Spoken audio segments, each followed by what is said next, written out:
Hey guys and ghouls, welcome back to The Binger. Are You Afraid of the Dark is the kind of show you watch if you want to be scared witless. Sure, it may be aimed at kids, but make no mistake, these spine-chilling tales are sure to have you recoil in horror, no matter your age. Whether you were a fan of the OG series or of the 2019 revival, you don't want to be anywhere else. Gather around the campfire and join us as we take a look at some of the creepiest creatures from the series.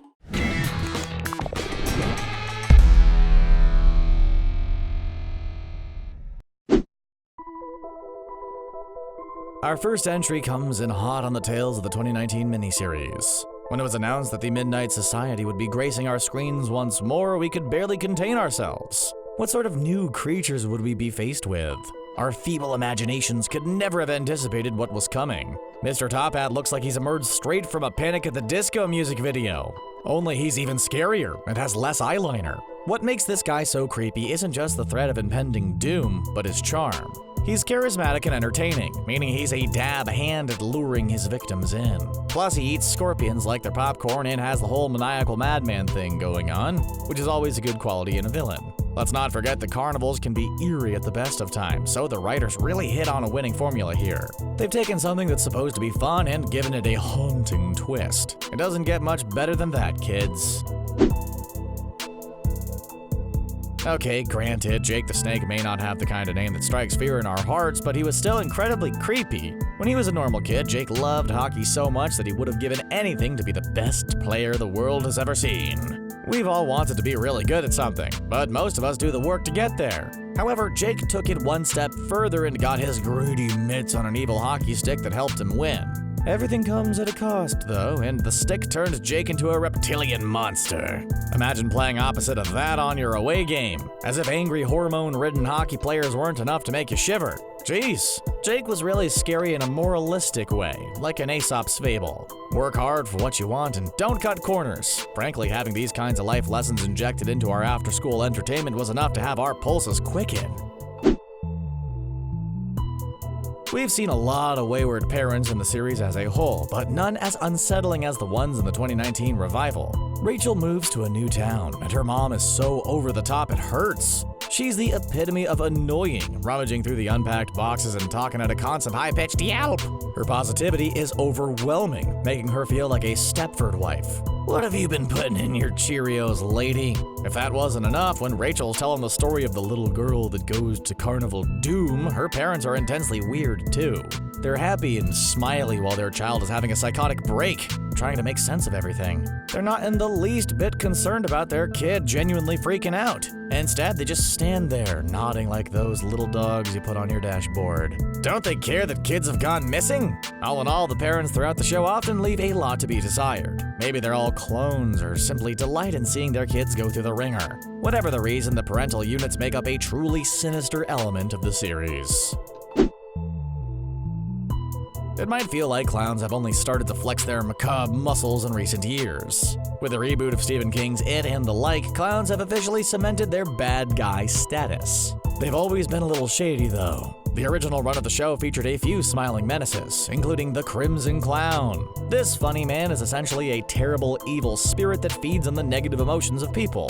The more hatred you throw at it, the stronger it becomes, which is what makes it truly terrifying. Try and burn it, throw a grenade at it, do whatever you like, the Crimson Clown will still come back to haunt you. In fact, the only way to make it go away and leave you alone is the most gut-wrenching thing of all. You have to behave and to be happy. Ugh, the horror. Not only does it have a premise the creators of Annabelle could be proud of, but it also looks creepy as all heck. Big old diamond eyes, huge nose, and a balloon-like head. That's a no from us. We value our sanity.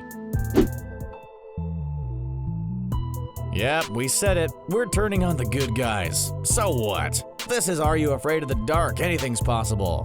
In the 2019 offering, the Midnight Society is presented as something seriously unnerving in the first episode. They leave Rachel all these cryptic notes in her locker, making her answer questions on parchment-like paper. Would you rather be a ghost or a zombie? It's all a little bit too much. Whatever happened to sending a text? We got smartphones now, Nickelodeon. Then, when she goes to the secret spot in the woods to meet them at night, they all have these weird masks on. It looks like a human sacrifice, not an initiation into a story circle. Also, when you think about it, these kids are a little eccentric to say the least. Why would you crawl out of your warm bed and go sit in the dark, cold woods and freak yourselves out? If we tried that back when we were kids, our parents would have nailed the windows shut and grounded us for life. How did they get away with it all? Evil people will go to any lengths to execute their plans. They're duplicitous. We're not just talking about your high school bully that used to wait for you outside the bathrooms either. Those guys were bad enough, but imagine someone so sinister that they employ the help of a possessed scarecrow. Can you even imagine being hunted down by this soulless creature, the Silent Servant? He's essentially a giant voodoo doll that does whatever his master tells him to. He has no say in it. He's just the middleman, the harbinger of destruction. The servant is a scarecrow, but not like the ones we know and love.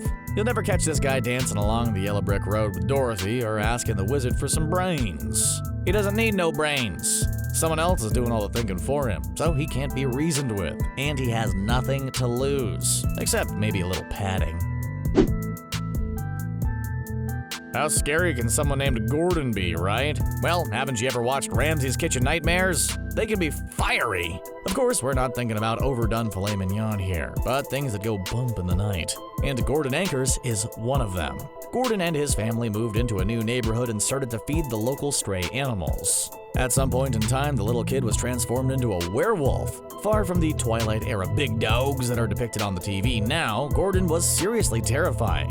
He looked like a demonic leprechaun with a huge mouth and teeth as big as knives. However, Gordon wasn't a bad soul, he just suffered from this full moon-related illness. At his core, he was a good kid. It might have taken his family a while to understand it, but they got there in the end. Despite his intentions, Gordon was still enough to make you quake in your boots.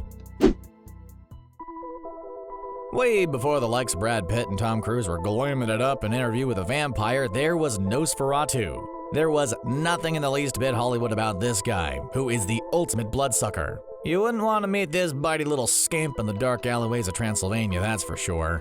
Dracula himself would cower in fear. Unlike popular vampires that we see on screen, NOSFERATU is more demon-like and less human in appearance. He's got these big old strong, powerful teeth, huge pointy ears like a bat, and a ghostly white appearance. Actually, when you think about it, it's kind of amusing that he's so pale, and he's getting more iron than any of us. He antagonized our good guys in the Tale of Midnight Madness in Season 2. In fact, he came dangerously close to making entrees out of them, but thankfully he was bound to his movie and had to return to it. Eventually, he ends up burning to a crisp in the sunlight.